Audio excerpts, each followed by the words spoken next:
Okay, totally unplanned. Saturday, August 22nd. I think it's the 22nd. And I am here at the Buffalo State Asylum for the Insane, designed by architect H.H. Richardson.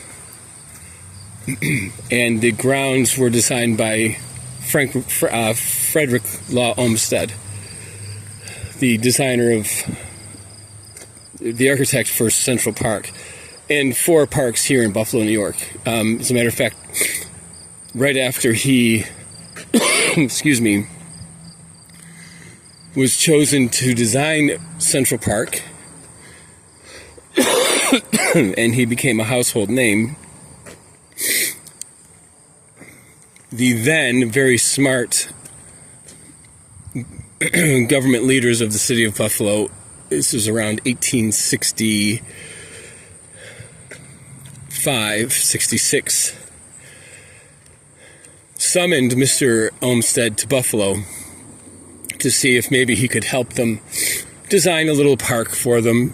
And Olmstead was so impressed with Buffalo and how it was planned that he designed 4 that connected to each other. Then in around 1869, he was commissioned to design the grounds for this insane asylum with the idea that a beautiful park-like setting would be a healing factor and a calming factor. So H.H. Richardson designed the building. Now this is one of the wings. Now the wings that come off the main building were added onto from the 1890s to 1900 into the early 1900s, and when the building was closed. Now this is the newest, so the further away you get from the center of the building, the newer the building. So this is about 1900, is this extension. If you were to straighten out both wings on either end, it would be about about half a mile worth of corridors. And just as time went on, they needed more and more space. I guess there were more and more insane people. But of course, this was a time when you could be insane just by being different. Or if your family decided that you were insane and that you needed to be away from their society, this is where you came. Now the central part of the building has been restored, and several hundred millions of dollars, I believe, well, at least close to it, were spent restoring it and making it into a hotel, which is beautiful. It's just unfortunate that the city of Buffalo can't manage to get tourists to come here and stay here, because they do nothing about getting tourists to come here and stay here. And the people of Buffalo really don't care, and they're not going to spend the money to stay there. So it's such a waste. But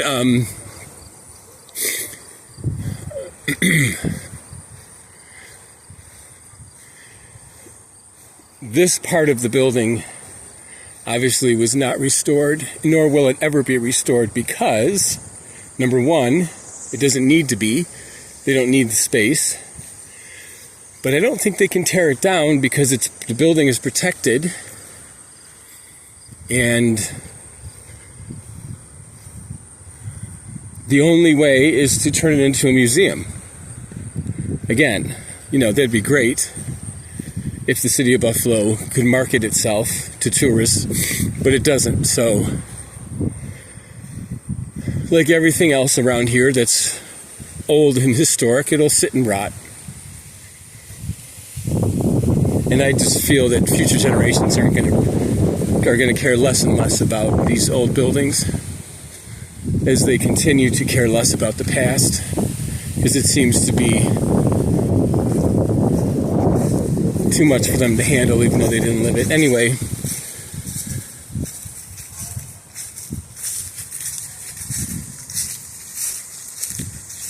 I don't know what this holiday market is.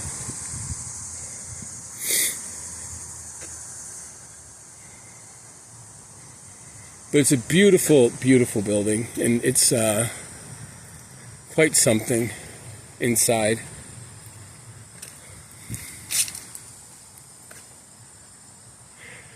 It's in the Richardsonian style, which is specific to Richardson. It's a very, they call it Romanesque. It's made of this sandstone that was local. The building was completed. It took several years to build, and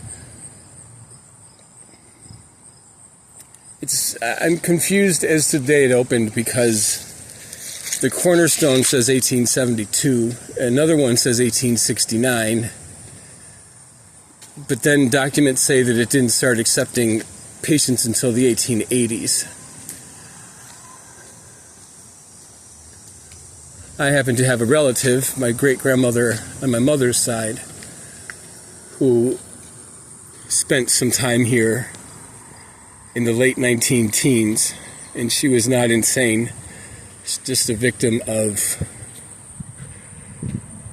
society. She was a German immigrant with an alcoholic, abusive husband, and she was, well, the faults that she was faulted with being a woman and being a foreigner and not speaking English very well. And my great-grandfather just wanted to kind of get rid of her.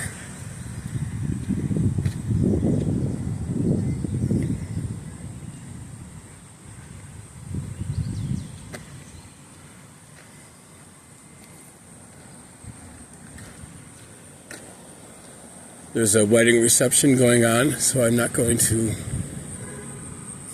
I've stayed here before. It's really beautiful. The rooms are great. Excuse me. It's not creepy at all. You would think it would be, but it's not. It's really cool inside. I'm just not going to go in because I'm not... I worked doing landscaping today, and I am not fit to be seen inside anything.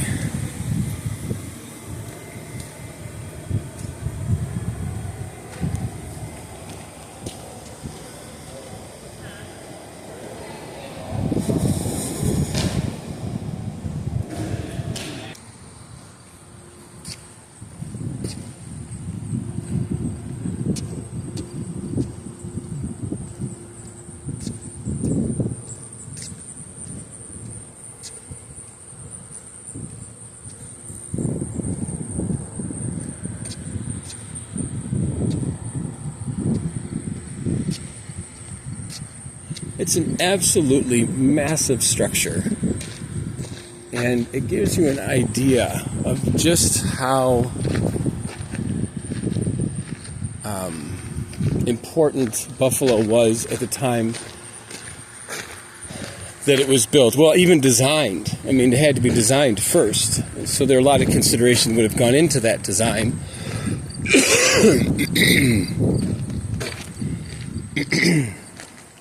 And I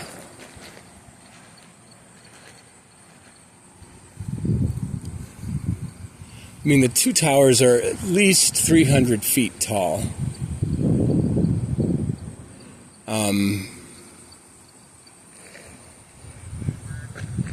It's just, well, it was abandoned and sitting empty all while I was growing up. I never noticed it. Even when I was living down here, when I was in college, never noticed it. Never even thought about it.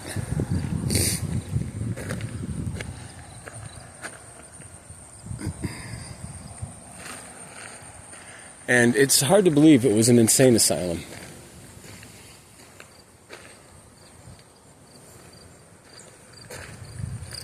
And it's actually, I was going to say it's on the grounds of Buff State College, but Buff State College is on its grounds. This was here first, and then Buff State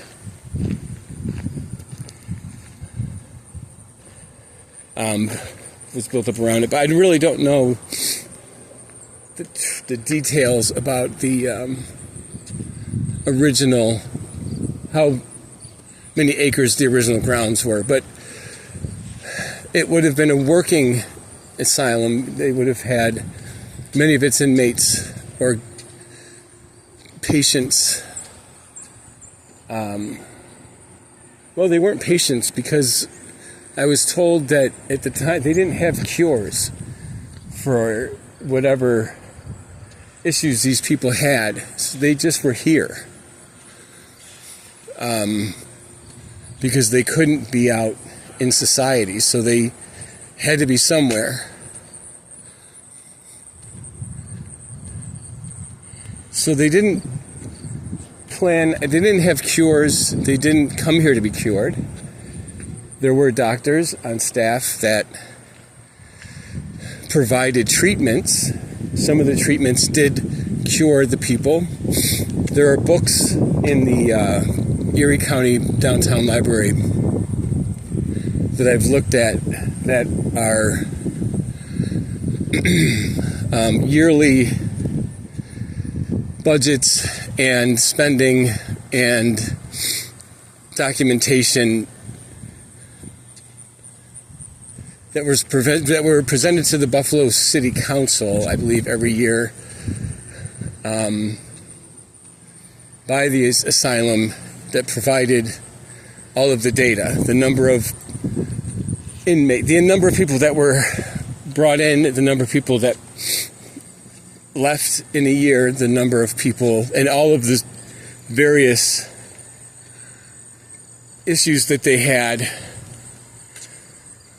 how many people died, how they died,